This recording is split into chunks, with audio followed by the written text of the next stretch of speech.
Rivera. Uh, I was going to read something that I read at the last student reading at CCA, but seeing as most of the people here are from CCA, I'm not going to read that. Instead, I'm going to read this other thing that I read at a CCA reading. I decided to read this today because it's kind of old, so lots of you guys probably don't remember.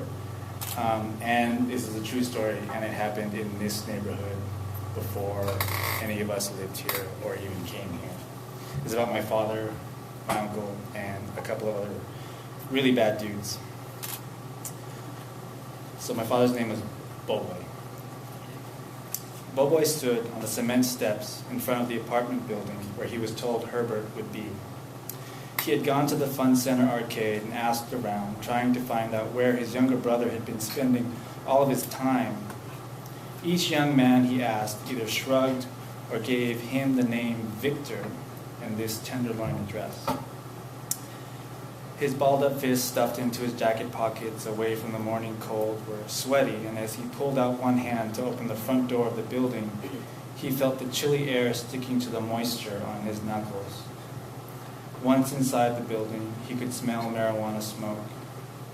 As he walked down the entrance hallway, the smell got stronger and stronger until he could almost taste it next to a door, the third on the left. Must be here, he thought. The door to the apartment was made of cheap wood that framed a tall pane of textured privacy glass that made the door look more like a large window. Before he decided to knock, he stopped to think about what he might say. He wondered if he should ask for Herbert directly or if it would be more appropriate to ask for this Victor guy. What if they turn me away, he asked himself.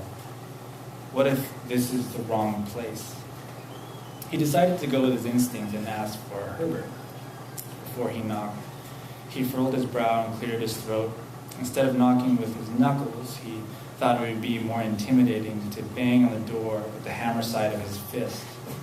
Boboy heard the hard thumps of his fist shaking the door in its frame and rattling the chain lock on the inside, then silence. Boboy said through the door, "I'm here for Herbert," in a voice deeper than his own. At the Fun Center, they said he's been hanging out with Victor. There were no obvious noises inside the apartment, no clicking locks, no murmurs from within. He leaned in toward the door and heard what he thought was the shuffling of sneakers on a wood floor, but he couldn't be sure. Boboy again banged on the door with his clenched fist. No answer. For months, Herbert had been coming home in the dark hours of morning, or not at all.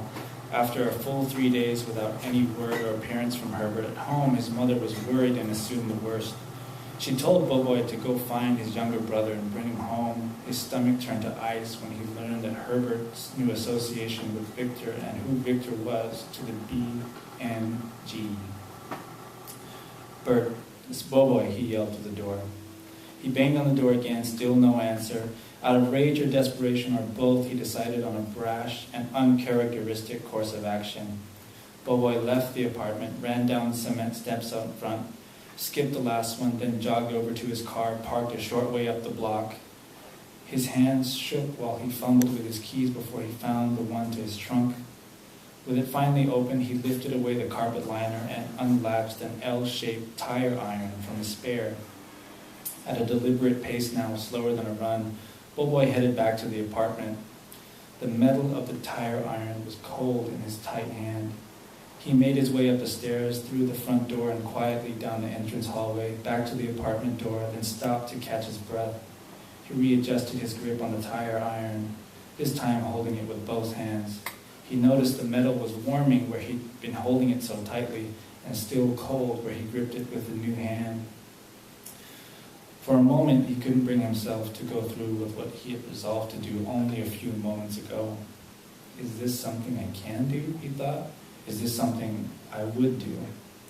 He stood there at the door, feet farther apart than normal, knees bent at the ready, his shoulders tense but undulating under his nervous breath. Boboy held the tire iron out in front of him and brought the tip within an inch of the glass door to judge his distance. He lifted the metal rod over his head like an axe and came back down slowly to his trial position. Boboy bit down on his lower lip and swung hard against the glass.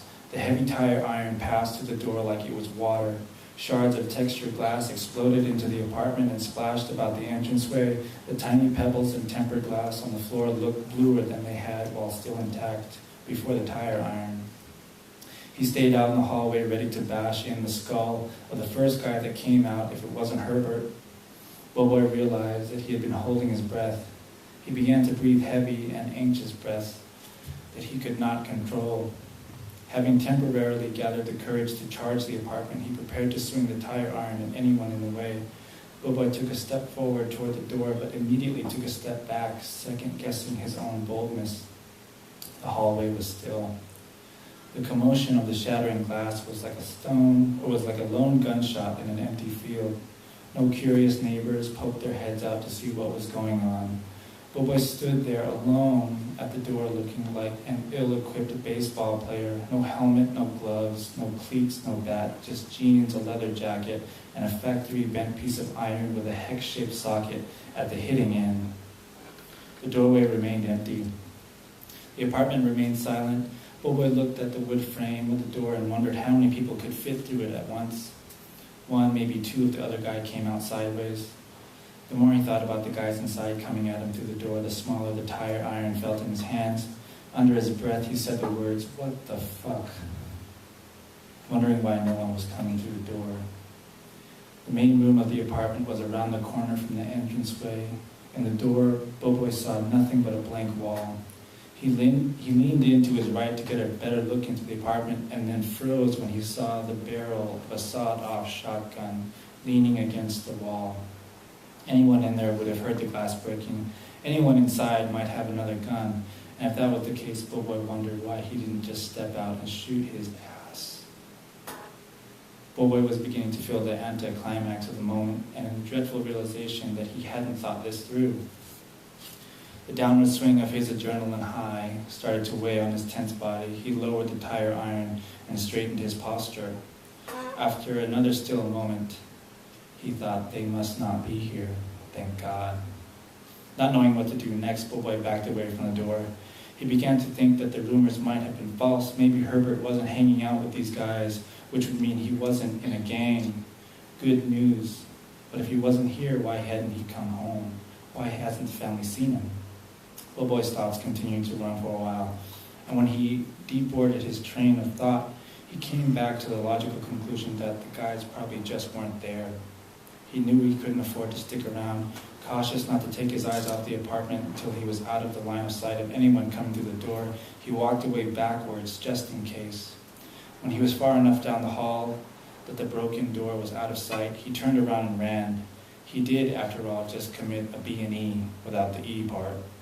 Sticking around the scene would have been stupid. If it wasn't the thugs that Herbert was hanging out with, it would have been the police with whom Boboy would have to deal.